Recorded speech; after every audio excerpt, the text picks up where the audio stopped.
Bien-aimé Shalom, c'est déjà la rentrée en quelques semaines, ça dépend de quelle école que vos enfants vont, il se peut que ce soit juste quelques 2 ou 3 semaines.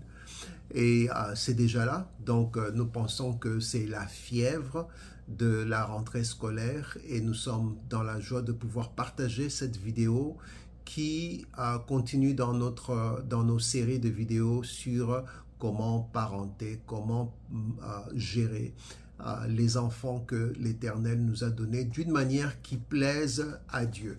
Nous sommes contents que vous nous avez rejoints et sans plus tarder, nous allons entrer dans le vif du sujet sur la rentrée scolaire. Voilà, je suis sûr qu'à la maison, il faut acheter ceci, il faut réparer cela, il faut apprêter ceci.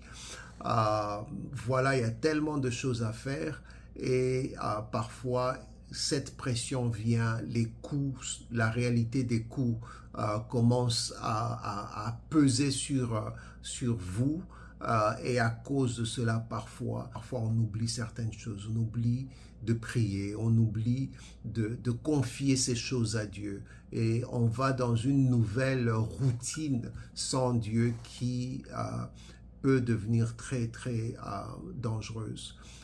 Et pour d'autres, on commence à entrer dans des opérations qui n'honorent pas Dieu parce que nous devons pourvoir pour ces minervales, on doit pourvoir pour les uniformes, on doit pourvoir pour ceci ou pour cela. Voilà, bien-aimé, il faut faire attention à cela. Dans ces moments difficiles, c'est les moments où nous devons courir vers Dieu et nous devons faire confiance en Dieu pour tout ce qui se trouve devant nous. Et j'ai quelques versets bibliques que j'aimerais partager avec vous. J'espère que ce sera une bénédiction pour vous. Mais avant de faire cela, j'aimerais vous encourager en tant que parents à pouvoir vous mettre ensemble pour pouvoir prendre certaines décisions sur que faire, comment faire. N'entrez pas dans cette nouvelle année sans vous entendre. Quelle est la stratégie? Quelle est la vision? Quels sont les objectifs que vous voulez avoir dans cette nouvelle année comme vous êtes en train d'y entrer? Et de même manière, il faut vous réunir avec vos enfants et essayer de leur poser aussi ce genre de questions. Quelles sont les visions qu'ils ont? Quelle est la vision de la nouvelle année? Quels objectifs ils ont pour leur relation avec les amis, les objectifs qu'ils ont pour les relations avec les professeurs, les enseignants, les staffs, quels sont les objectifs qu'ils ont pour les études proprement dites, pour les nouvelles matières qu'ils vont avoir, pour les choses où ils avaient des problèmes, des difficultés les années antécédentes, quels sont les objectifs qu'ils ont, quelles sont les choses nouvelles, quelles sont les choses qu'ils vont essayer. Si le sport, peut-être que ça peut être quelque chose de nouveau qu'ils vont ajouter. Quelles sont les choses qui étaient les années antécédentes, qui sont devenues des lourdeurs dans leur vie et qu'ils doivent peut-être laisser passer. Donc, qu'ils puissent avoir une réflexion vis-à-vis de cette nouvelle année. Comprenez qu'il faut que nous soyons intentionnels afin de pouvoir faire que quelque chose positif surtout, quelque chose de positif arrive. Le succès arrive à beaucoup et beaucoup, le succès leur arrive comme un accident. Mais vous pouvez préparer le succès et on prépare le succès en réfléchissant, on prépare le succès en parlant et je vous invite à faire cela avec vos enfants. Voilà. Et voilà, j'aimerais revenir vers les versets bibliques, vers ce que Dieu nous dit qui peut nous encourager comme nous entrons dans cette nouvelle année. Le premier verset, c'est un verset qui est très familier, c'est Ésaïe 43. Le verset qui nous intéresse est le verset 19, mais je vais commencer par le verset 18 qui nous dit « Ne pensez plus aux événements passés et ne considérez plus ce qui est ancien. » Les années antécédentes, avec leurs victoires et avec leurs échecs, avec leurs difficultés, ces années sont passées.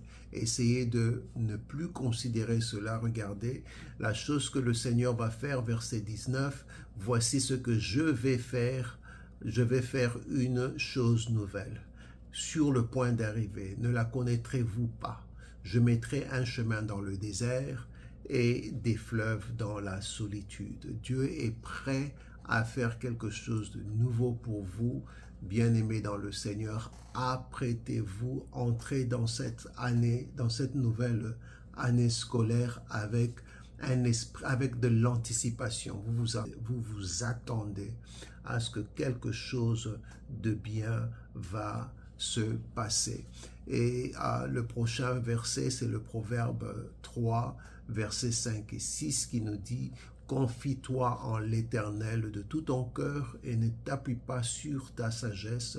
Reconnais-le dans toutes tes voies et il aplanira tes sentiers. » Et fais confiance à Dieu. Le défi qui se trouve devant toi est énorme. Certainement, je n'en disconviens pas. Les obstacles sont lourds, mais notre Dieu est plus grand. Fais-lui confiance. Le dernier verset que j'aimerais partager avec vous, c'est dans 1 Jean chapitre 5 et des versets 14 et 15 qui nous dit « Nous avons auprès de lui cette assurance que si nous demandons quelque chose selon sa volonté. » Et j'aimerais te dire, bien-aimé, c'est la volonté de Dieu que tes enfants aillent dans une bonne école. Je voudrais te dire, c'est la volonté de Dieu qu'ils soient nourris, qu'ils soient soignés. C'est sa volonté qu'ils puissent apprendre, qu'ils puissent devenir des leaders, qu'ils puissent devenir la tête et non la queue, qu'ils puissent devenir des hommes puissants sur cette terre. C'est sa volonté. Alors la Bible nous dit, si nous demandons quelque chose selon sa volonté, il nous écoute. Verset 15, et si nous savons qu'il nous écoute, quelque chose que nous demandions, nous savons que nous possédons la chose que nous lui avons demandé. Sache que cette année va être une année merveilleuse, pas seulement parce que tu existes, mais tu as fait ce qu'il fallait faire. Nous lui demandons cela. Notre prière pour vous, c'est que Dieu se manifeste puissamment pour cette nouvelle année, qu'elle soit une année exceptionnelle pour vos enfants, pour vous, que vous puissiez naviguer au travers de toutes les obligations de parents, d'élèves durant cette année avec beaucoup de joie, avec beaucoup de bravoure, et que vous puissiez voir la main de Dieu se manifester puissamment dans votre vie au nom de Jésus. Amen. Voilà, bien-aimés, nous avons une autre vidéo que je vous invite à voir dans cette vidéo. Elle parle des questions que vous pouvez poser aux enfants quand ils reviennent de l'école. Ainsi, vous pouvez savoir ce qui se passe à l'école. Vous pouvez savoir comment est-ce que les enseignants se comportent envers vos enfants. Comment est-ce que les autres enfants se comportent envers vos enfants. Et comment est-ce que votre enfant peut faire mieux. Regardez cette vidéo, elle sera une bénédiction pour vous.